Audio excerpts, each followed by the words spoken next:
Now let's try swapping out a shorter tool. This is a basic tool that I designed for the shorter sections. It can be a parcel hook, but it's mainly designed just to be a spacer if you want to remove one of the tools, but you can also use it as a parcel hook. So let's go ahead and take out this larger flathead wrench thingy.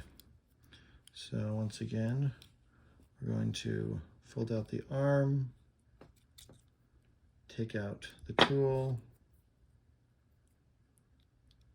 put in the tool. My tools, I think, are just a tiny bit wider,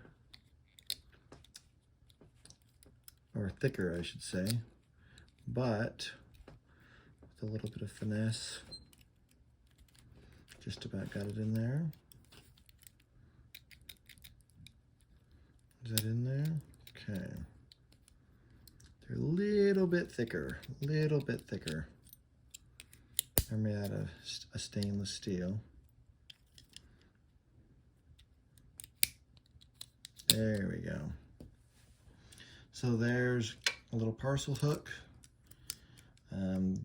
Parcel hooks are fairly common on some Victorinox models, but yeah, it's something I could put on this one too. Just to think of something for the smaller tool areas. And then we can go ahead and fold it down, and it's in there.